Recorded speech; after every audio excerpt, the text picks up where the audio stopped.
ప్రతిరోజు ప్రతి గంట ప్రజల్లోనే ఉంటూ ప్రజలతో మమైకమై ప్రజా సమస్యలను తెలుసుకుంటూ వాటిని పరిశీలించేందుకు కూటమి ప్రభుత్వం సిద్ధంగా ఉందని ఏలూరు శాసనసభ్యులు బడేటి రాధాకృష్ణ అన్నారు. ఏలూరు నగరంలో ఈ రోజు పలు ప్రాంతాల్లో బడేటి పర్యటించారు. ఈ సందర్భంగా ఆయన మాట్లాడుతూ నగరంలో ప్రభుత్వం హామీ ఇచ్చినట్లుగా 4 అన్న క్యాంటీన్లను త్వరలోనే ఏర్పాటు చేస్తామని తెలిపారు.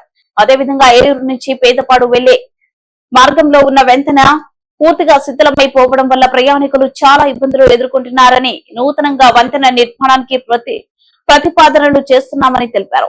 ప్రతిరోజు ప్రజా సమస్యలు తెలుసుకుంటూ నగరంలో పర్యటిస్తానని ఎమ్మెల్యే తెలిపారు. ఎమ్మెల్యేతో పాటు నగర కోఆప్షన్ సభ్యులు ఎస్ఎంఆర్ పెదబాబు, ఏలూరు నగర్ షేక్ నూర్జహాన్ బేగం, టీడీపీ నాయకులు చోడే వెంకటరత్నం, నగర కమిషనర్ సంక్రాంతి వెంకటకృష్ణ, ఎంఆర్డి బలరాం, పలువురు నాయకులు పాల్గొన్నారు.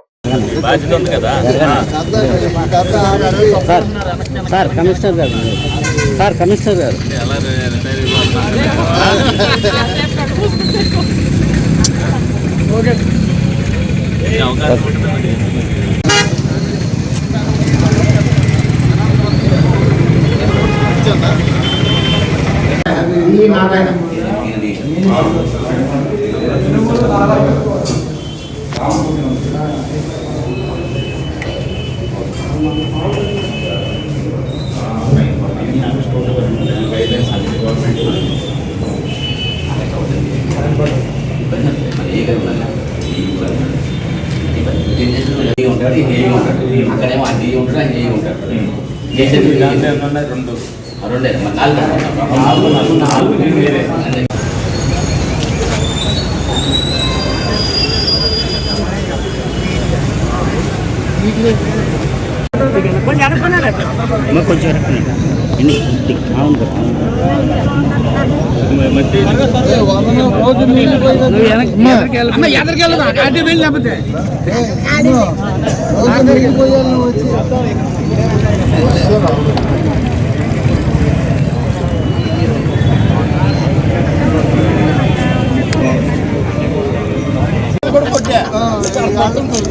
కొంచెం లేదు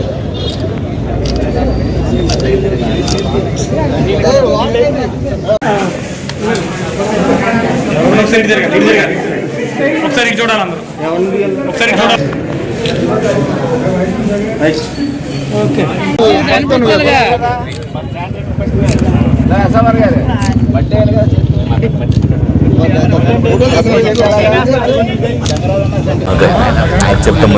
మొన్న ఎలక్షన్లో తెలుగుదేశం పార్టీ ప్రజలందరికీ కూడా గతంలో ఉన్న అన్నా క్యాంటీన్లు మళ్ళీ పునరుద్ధరిస్తామని చెప్పి ఏదైతే చెప్పారో ఇది మరి తెలుగుదేశం పార్టీకి చాలా ప్రతిష్టాత్మకమైన ప్రాజెక్టు. ఏదైతే ఏలూరు నియోజకవర్గానికి సంబంధించి 4 అన్నా క్యాంటీన్లు ఉండటం జరిగింది. 4 కూడా చిన్న చిన్న పనులు ఉన్నాయి, రంగులు వేయటం అవన్నీ ఉన్నాయి. రేపు రాబోయే రోజుల్లో ఇవన్నీ కూడా బాగు చేయాలన్న ఉద్దేశంతో మరి ఇవాళ ఇక్కడ పర్యవేక్షణ చేయడం జరిగింది. ఆల్రెడీ మరి క్లీనింగ్ చేశారు, ఇంకా రంగులు వేయటమే ఉంది. రేపు ఏదైతే ప్రభుత్వం టెండర్లు పిలిచి ఎవరికైతే ఇవన్నీ కూడా ఇక్కడ భోజన సదుపాయాలు 5 రూపాయలకే అన్నా క్యాంటీన్లో భోజనం సదుపాయాలు కల్పిస్తామని చెప్పి ఏదైతే హామీ ఇచ్చిందో ప్రజలకు ఆ హామీని నెరవేర్చే విధంగా రేపు ఈ అన్నా క్యాంటీన్ 4 కూడా తెరవబడతాయి. అందరూ కూడా ప్రజలందరూ కూడా తెలుగుదేశం పార్టీని నమ్మారు, ఓట్లేశారు. ప్రజలకి పేదవాడికి పట్టెడు అన్నం పెట్టాలనేది ఏదైతే ఎన్టీ రామారావు గారు కోరికో ఆ కోరికను నెరవేర్చడానికి గత 2014 నుంచి 19లో ఈ అన్నా క్యాంటీన్లు మరి పెడతాం జరిగింది.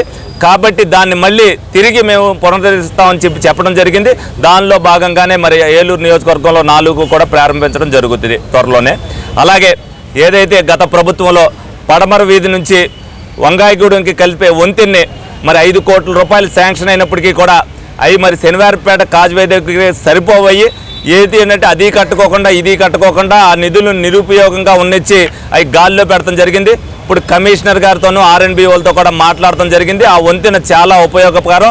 అక్కడ ప్రజలందరితో కూడా దాని దగ్గర నుంచి ఫీడ్బ్యాక్ తీసుకోవడం జరిగింది. ఈ వంతెన మాకు కావాలి అన్నారు. ఆల్రెడీ అంతకుముందు ఉన్న వంతెన కూడా కొంచెం పాడైపోవడం జరిగింది. ఈ వంతెన వల్ల అటు కైకలూరు వెళ్ళే వాళ్ళకి కానీ అలాగే వంకాయగూడెం నుంచి పెదపాడు వెళ్ళే వాళ్ళకి కానీ చాలా కూడా ఫెసిలిటీస్ జరుగుతాయి. ఆ వంతెన కూడా ఇమీడియట్గా దాన్ని కూడా పరిగణలోకి తీసుకుని దాన్ని కూడా టెండర్ను పిలిచి దానికి కూడా ప్రజాపయోగంగా ఉండే విధంగా ఉంటుందని చెప్పి దాన్ని కూడా పర్యవేక్షించి దాన్ని కూడా చేయమని చెప్పడం జరిగింది.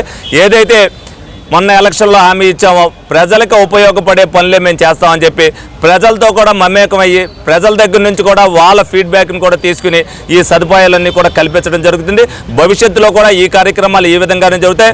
రోజు కూడా ఏదో రకంగా ప్రజల్లోనే ఉండాలి, ప్రజలతో అనుసంధానం అయ్యి ఉండాలి, ప్రజలకు ఏ ఇబ్బంది రాకుండా చూడాల్సిన బాధ్యత ఈ కూటమి ప్రభుత్వం మీద ఉందని చెప్పి చాలా బాధ్యతాయుతంగా పరిపాలించాలని కూడా చంద్రబాబు నాయుడు గారు, పవన్ కళ్యాణ్ గారు ఏదైతే చెప్పారో తప్పనిసరిగా వారానికి 5 రోజులైతే 5 రోజులు, 6 రోజులైతే 6 రోజులు, 7 రోజులైతే 7 రోజులు ప్రజలతో మమేకమై వాళ్ళ సమస్యలు తీర్చే విధంగానే ఈ ప్రభుత్వ పరిపాలన ఉంటుందని సందర్భంగా మీ అందరికీ కూడా తెలియజేయడం జరుగుతుంది.